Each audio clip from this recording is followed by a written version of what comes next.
Spider-Man 2 just starts off with just a bang. I mean, the game goes right in with a heavy action sequence against the first villain that you face, Sandman. If you played Spider-Man on the PS4 or even just Miles Morales, you know what you're in for when it comes to Spider-Man 2, but I don't really think that's a bad thing. Spider-Man 2 takes everything that the Insomniac company has learned from both of their games and it just blends it into a really, really good title that is just a lot bigger and better in just almost every way. If you're new here, don't forget to hit like and subscribe. Any support we get helps us fight this YouTube algorithm. I haven't posted in a while. I know that I was on vacation in Dubai, had a ton of fun, but we're back gearing up for the holidays, and I just want to let people know what I thought about this game, especially if you're on the fence or maybe thinking of buying it for someone for the holidays. I say the biggest thing about Spider-Man 2 is the story. So I'm going to stay light on spoilers, except for what they've shown in the actual trailers. When I do talk about spoilers, I'm going to warn you guys, so just skip ahead. I don't want to ruin it for anyone. I think at this point, Insomniac has done with Spider-Man what Rocksteady did with Batman, and they just made a crazy good superhero game that might be one of the best I think ever made. That's not to say that there's some, that the game is perfect. I think there are some flaws and there are some issues that I want to touch on later, but the game is just really fun. It picks up post Miles Morales, which is this technically the second game in the series, not this one. But the story's main bad guy this time is Kraven the Hunter, who is the Predator in human form. This guy's hunting villains, and I mean, he immediately just sets his sights on Spider-Man, who is, right, the best trophy. Especially when Spider-Man gets that symbiote suit. That makes him really want to hunt him down because of how powerful he is. What's really cool about this game too is that the fact that you're able to switch from Miles to Peter to different missions, and have different perspectives during the same missions, right? So this is like GTA 5 style technology. It's a lot more seamless right now with the PS5. It really just feels almost instant. You've got a big focus on just teaming up, especially with those main missions, and it leads to some really cool sequences. Even while you're just exploring the city and stopping crime, I mean, you could meet up with Miles and you tackle it together. I really like what they did here with the whole team aspect, and I think it just plays really well into the story, especially near the end. Without spoiling a lot about that whole ending, Peter does get the symbiote, right? We all knew this. I'm not going to tell you how. And he does go emo Parker, which, reminds me of the whole Tobey Maguire thing with Spider-Man 3, but just, it's a lot better acted, but it's still just funny hearing, Dark Peter. The game's entire story just wrestles with his internal demons and like his struggles, right? And then you've got Miles with his family, college, Peter when it comes to his friends, and MJ. You've got just like a lot of stakes here for the Spider-Man. And then you throw in that alien goo, and I mean, honestly, the story from there gets so much better, especially when it comes to that final act of the story. I'm going to be honest, I think the Kraven stuff starts to get really old.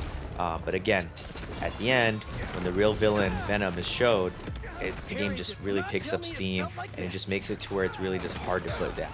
Not everything when it comes to the story is perfect here, though. I'm going to be honest, it's short. I think I was able to beat the game in about 15 hours, and I did as many side missions as I could and the activities on the way. 2.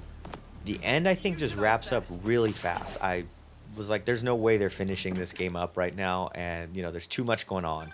But they did. I kind of wish we had just a few more hours. Not sure what they're going to do, maybe DLC or something, but just felt a little weird.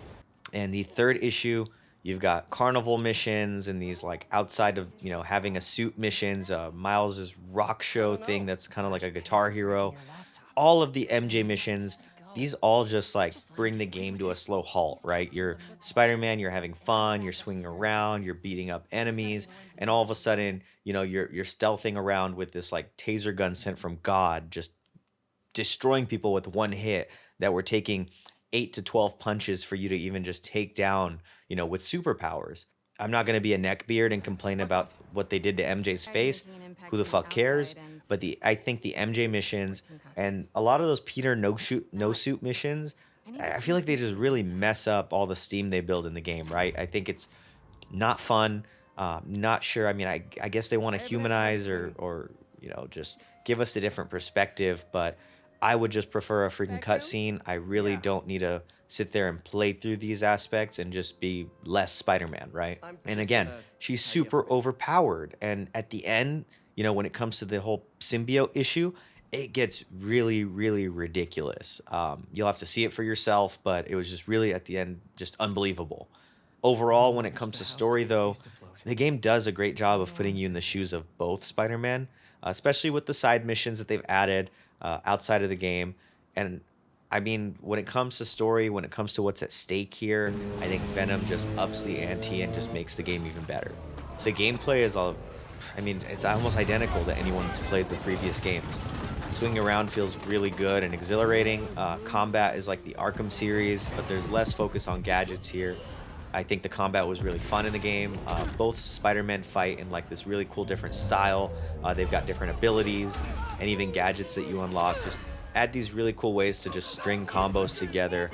The Spider-Men are just talking shit the entire time, making jokes. It's great until Peter gets emo and actually starts getting aggressive with people, which was also a really cool touch. You're upgrading both Peter and Miles individually, and then you've got this group upgrade for them to learn things, I guess, together. Helps you swing faster or extend combos, things like that. And then you've got these spider legs that Peter has that you could use on enemies. You eventually get these symbiote powers that are just freaking awesome. You have to see them and use them for yourself. And Miles has his whole electricity from the previous game. Again, it adds just really cool ways to combo things together, spices the combat up. It's really easy to get the hang of combat, and it just feels satisfying to just take down enemies, right, when you're using your powers. I like the abilities, and I really, really, really like the symbiote powers that you get later. Something else that's new that I want to talk about is the spider wings. I thought it wouldn't be that cool, and I mean, it did give me Superman 64 vibes for anyone old enough to know about that game, but I think it just added to the experience. I mean, the city is huge. The wings do help with travel, and I mean, I was switching from the wings to swinging nonstop. I didn't just use those wings to fly around. I think it felt great. I think it's a really good addition for this game.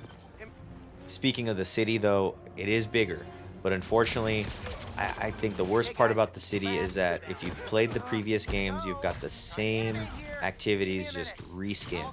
You're stopping cars, you take down bases, you've got the time challenges, research missions, you're finding collectibles. I mean, I know the game is a sequel, they're gonna be adding things from the previous games, but it just felt like they could have added a few more surprises to this whole open world. I mean, if you go back and play Arkham City, for example, that city alone just has so much in it. I think it's probably one of the best cities in general, right? Maybe up there with like GTA 5. Spider-Man suits are also back. You've got new styles that you could craft. And I mean, you can even use a low FPS version to kind of match the whole Spideyverse movies. It's crazy what Insomniac does when it comes to these Spider-Man games. I mean, they're genuine fans of the series. They're fans of Spider-Man, and you can just feel that in the game. Speaking of the whole frame rate, you've got 3 modes. You're getting a performance mode at 4K 60, fidelity at 4K 30, and performance mode 2, which is better, visuals at 4K 40. I went with 4K 60. The game looked amazing. I think the graphics just in all of these games have been great, and it's just getting better and better. They've somehow figured out how to have ray tracing on, while other games can't even get 60 with ray tracing. I don't know if this is just, hey, the PS5 is a monster, or maybe Insomniac is just wizards. Not sure there, but it was great. I think it ran really well. Overall, the game really picks up post-symbiote suit, though, when Venom gets involved. It's been out for a while, so if you are worried about spoilers, just skip this part right here. Final warning, skip this if you don't want spoilers. Being able to play as Venom is fucking sick. I mean, I loved every second of it, and I can see why people want DLC with Venom. You're intimidating, you're powerful, and you're badass. It's seriously the best Venom that I've seen. Makes the movies look like complete crap, and I just wanted more of it. Kraven, though, really just starts to overstay his welcome, and I think he just felt really boring to me.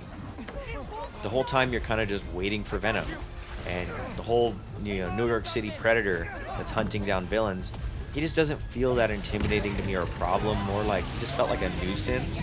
I'm not sure if this is because we all know Venom was going to be in the game, or because Kraven might just be just a bad villain, to be honest, but I just found myself waiting for, where's the symbiote?